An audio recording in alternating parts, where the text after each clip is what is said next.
1, 2, 3, woo!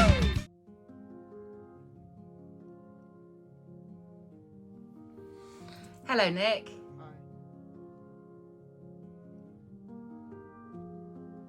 So we're going to have an honest conversation.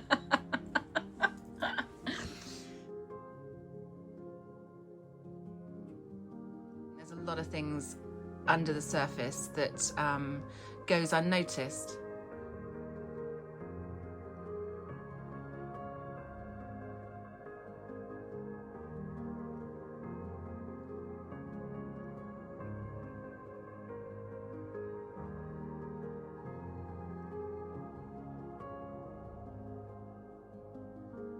I was 6. No, I was about 6 when we moved back to England. And then my dad was posted to work in Malaysia. So we moved to Malaysia, went to school there, hated it. Loved Malaysia, but hated school. Always hated school. What was it specifically about school that you Just hated? Always bullied by these little wankers.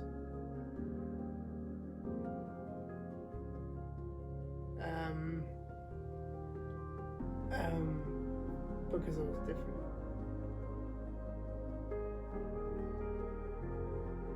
Tourette's wasn't really noticeable then, but then it slowly started creeping in. I think they all didn't know what it was. I had brain scans, I had scans, all sorts of different tests and stuff, and no one could find what was wrong for years. Until I was the age of 11. I remember we went to Disney World in Florida, and I was 9. That's when my Tourette's was really kicking in. And I used to twitch and grunt, and my whole family thought it was funny because they didn't know what it was. It was something new back then. When I was 9, Tourette's wasn't actually that known, really. But when I was the age of 11, I got diagnosed at Great Ormond Street Hospital by a doctor called Dr. Lask, a really lovely guy, and he diagnosed my Tourette's. And it was a bit of a shock, and more like, ooh, what is this interesting thing that he's mentioned, Tourette syndrome? And that was it. The rest is history, really. And did you have an opportunity to go on any courses or speak to people about it? Not really. I mean, I went to a Tourette's clinic for a while after that, but I don't know, I just didn't really, Didn't compute, you just got on with it the way that you thought. Yeah, I just got on with it. A lot of people assume that Tourette's is swearing and stuff, don't they? Yeah, there are tics where, there are hundreds of tics that when you're a Tourette sufferer. Facial expression, shrugging of the shoulders, shrugging of the neck, things like that. There's so many, but no, it's not always swearing. It's bollocks. I swear, but that's just me being swearing. Just swearing. Bollocks of that. Because you do make noises sometimes, don't you? And you go, yeah. That's my favourite. Yay. Yay! Yay! Yay! How do you do that? Can I have a yay banana? I know you do that. Oh, funny. Hey! Yeah, that's it. You're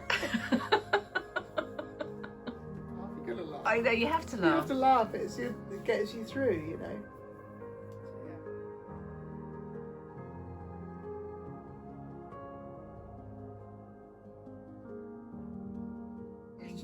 It's just kind of made me the person I am today. It's made me kind of, I don't know. Do you think it's made you more defensive? maybe a little bit defensive, I suppose, but it's more of a but it's kind of made me humble at the same time. It's made me realise that, you know, that's probably why I'm such a pushover. You like to please people. I like to please people, yeah, and it always goes tits up for me every time. I seem to put people off. You know, hence why I've never had any kind of success. Never been in a long-term. Well, I was in a long-term relationship for about 6 years with an ex of mine. Who's a really lovely girl. We're actually still really good friends. A lot older than me though, older woman. Nothing wrong with that. Just age is just a number. To all those women out there. Hey.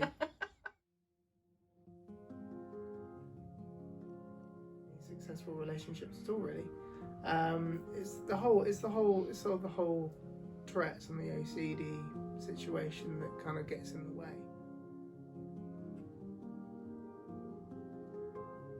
I just hope one day I get to meet someone who will just accept me for me, someone who will love me, someone who I will fancy the pants off bag.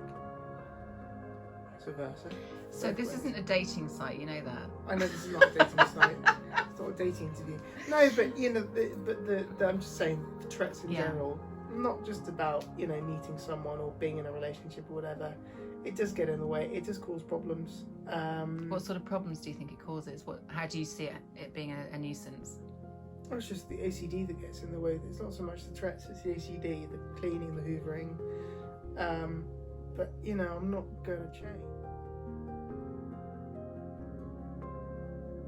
The OCD and the Tourette's. Right. Do you think that causes you a lot of anxiety? Massively, yeah. How does that affect your day-to-day life with things that you do? It just makes me agitated. It makes me snappy. It aggravates me big time every day. I'm always worrying about something. I try not to, but you know, I think they're all human. We have things that we worry about, but I do worry to you know, in an excessive way, really. Excessively, big time. So yeah. So with your music, when did you first start learning about singing, and where did the guitar come in and things like that? And do you find that helped, or? Yeah, music really was the thing that kind of I felt like would kind of save me from myself, really. Does that make sense? It just changed my life forever, really. Music, it made everything sort of better, different in a way. You know, if I'm feeling down, you know, just picking up my guitar, just having it strum, it just kind of takes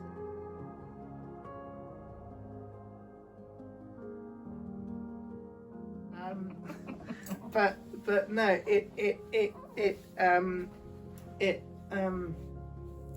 it's just something that's just made my life different. I've met a lot of really interesting people along the way through music. I've met music producers.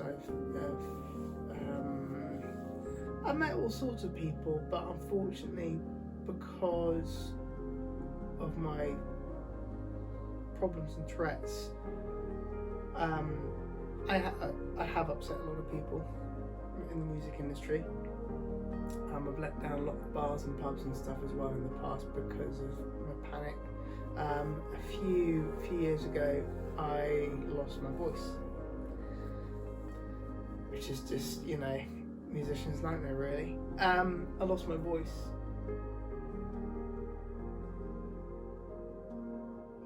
My voice just kept going. I used to get really bad acid indigestion, really bad, what they call acid reflux, terrible. That it was to the stage it was actually really quite painful, and it would affect my esophagus. I can't really say it. Is it esophagus? Esophagus. Something like that. It would affect. It would be absolute agony, and it would literally burn all the way down my my throat down, really, really painful. And my voice would be like that. I wouldn't be able to speak. I'd be speaking like this, nothing coming out. It was ridiculous. And then Mum said, "Oh, just don't speak." And my doctor would say, "Oh, no, you just been talking too much." No one really looked into it. And I said to Mum, I need to see someone. And the result of that, I kept losing. I had to keep cancelling gigs.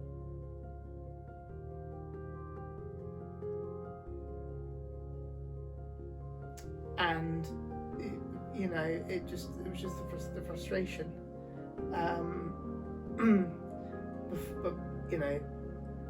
So yeah. Do you think you would handle that differently now? Oh yeah, I would now, obviously. But I've learned. You learn your lesson, don't you? You make mistakes in life. No one's perfect. I'm going to be honest. No one's perfect. I'm not perfect. I'm not. But yeah, I upset a lot of people, let a lot of people down, and got a lot of friends that I've lost because of the way I was. A few years before that, though, that happened, I did audition for BBC The Voice when it was BBC at the time. But after doing that and being on TV, and they showed, I got a lot of work out of it. But I started getting a bit cocky because of it. You get a bit 5 minutes of fame, you turn into an arsehole, which I did. I lost a lot of friends because of that as well. But then after that, I realised I can't do that. What have I done? You learn your lesson. But then years later, when I had this problem with my voice, I pissed even more people off.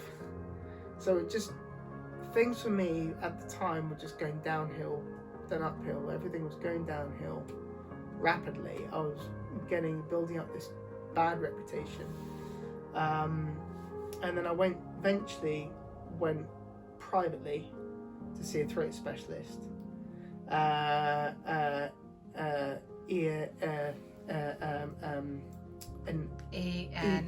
Yeah, that's right, an ENT specialist. He put the whole telescope down, up the nose, down the throat. But no, on a serious note, so they checked did a scan and everything, and he said, "Oh, do you get indigestion?" I said, "Really bad." And he goes, and he looked, and I had thrush at the back of my throat. Now, a lot of my friends took the piss at me, going, "Oi, what have you been up to?" And I said, "Nothing, actually." And I had all these white specks scattered right across my vocal cords. It was interesting. I was like, "What the hell is that?" And that was the thrush at the back of my throat. And he gave me like tablets for it and everything. And one of the tablets, and ever since, and these antifungal tablets, they literally cleared.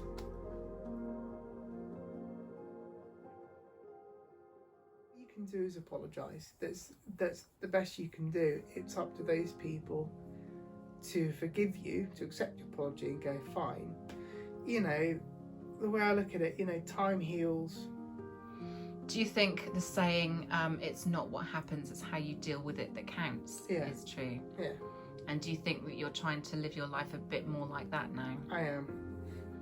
Are you starting to learn about how to deal with situations? I deal with them a lot easier now. Yeah. I think life's just so short, and I realised in the years gone by that I've made mistakes. And, you can't turn back the hands of time. If I can turn, that's such a great song, then. Turn back the hands of time, darling, you. Hey. What's for you in the future, and what are you doing at the moment? Well, I've met this awesome manager, a friend of mine, who took on the role of managing me, and how do you feel that that's helped? That's helped a huge amount. She's literally kicked me, sort of put me in my place, and just kind of said, now we're going to do this. No complaints, nothing. No, life now is good. We're working towards so much Yeah, we're just working towards so much in the future. You know, next year I feel will be the year. This horrible virus by then, I feel won't be as bad. Life will be back to normal. Well, it kind of is already. But you know, the future's looking good. I think I've got a more sort of clearer mind of where I'm going now. My family have been absolutely wonderful. They've been very supportive, very critical. So my mum and my sister, very, very critical. But that's through love, though, isn't it? That's through. That's for the. You know, that's. It's the. You know, it's just there just because they care. You know. But you know, I think any family would be critical of their son or daughter in the music industry.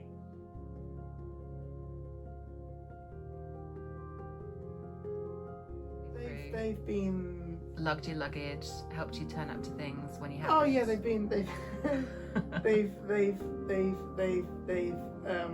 one incident happened which I'm not proud of, but you can laugh about it now. I was doing a gig at a place in Ashley Cross near Poole, and years ago. I was going back a few years ago, yeah, a few years when I was still learning from my mistakes. And I did a gig and I panicked when I got to the gig. And my family were there and they turned up in their Mini. Now minis aren't that, even to this day, the new minis aren't that big either, they're quite small. And I had all my gear. And I had all my gear and I was bringing my gear into the restaurant at the time and there just wasn't enough room. Back in the day I used to panic about that, go, but I need loads of space. Nowadays I just have to deal with it and just use the space that I've been given, even if it's not a massive amount of space, which is fine. And oh, sneeze coming in. Achoo! No. Achoo! No, no, she does this to me. She does this to me. No, and I did the gig, and when I didn't do the gig, no, I didn't do the gig. I panicked, got in my car, raced off, left all my equipment there, and my family, my mum, my sister, my dad, they had to shove all the equipment somehow in this Mini with my sister in the back with the speakers on top of her. So and deal with the I feel lady. absolutely I feel awful. I feel terrible for that. But you've got to laugh about these things. They laugh about it, don't they? They do laugh about it, you know, because you know they've kind of forgiven and forgotten kind of thing. But I you know.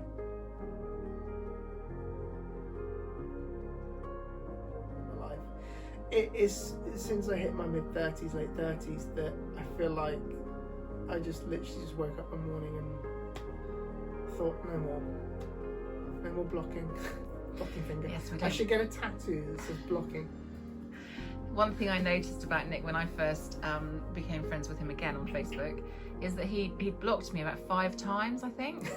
I hadn't even noticed, apart from one time when I tried to phone him back after he'd phoned me. I don't think it was 5 times. I think it was twice. Oh, I don't know. Twice. Well, 2 times. Maybe it's just because of your OCD. You kept repeating the same thing. Probably. I couldn't, and I didn't really understand. And so Josh, I'll go do one more time. Yeah. Oh, block. There you go. And I didn't really understand it because, from my knowledge of blocking and deleting people, it was that you'd done something really bad. One of my exes blocked me for some reason when we were still together, and I said, she said, I don't really know how to block you.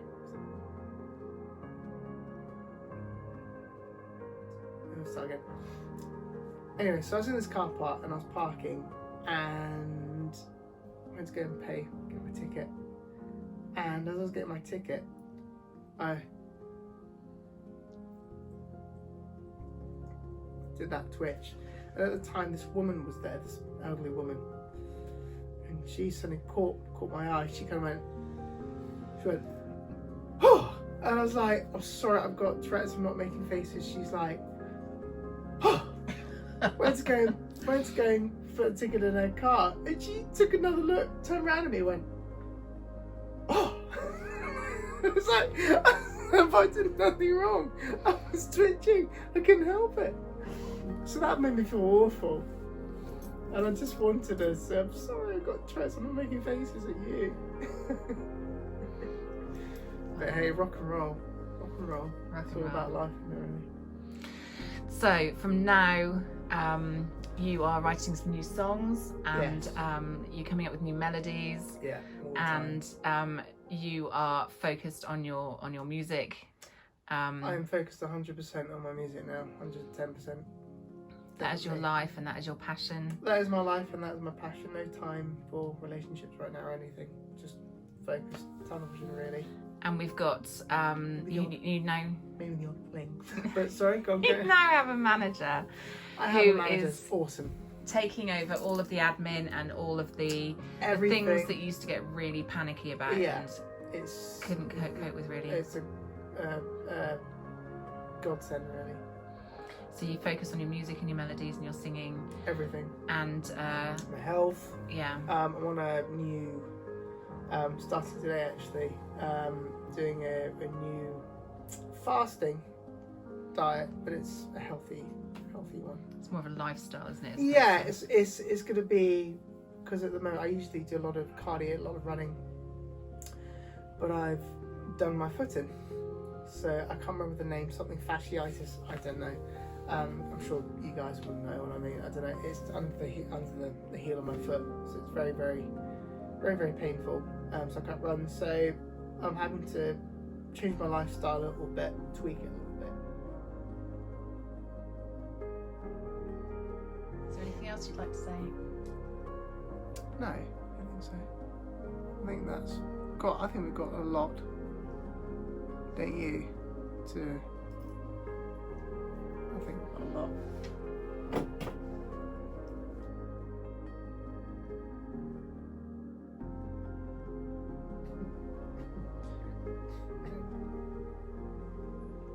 Yay. Yeehaw! Hee-hee. Yeehaw. Hee-hee. Hee-hee. Hee-hee.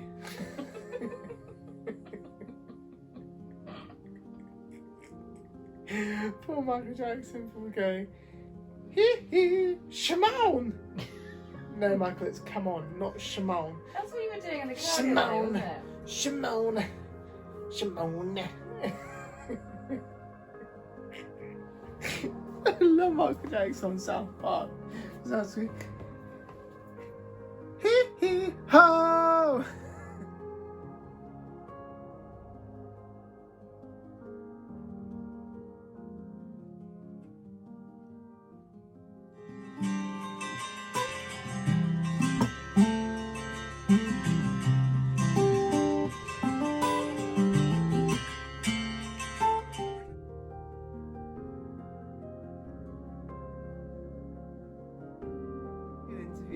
No, stop recording. I'm going to leave.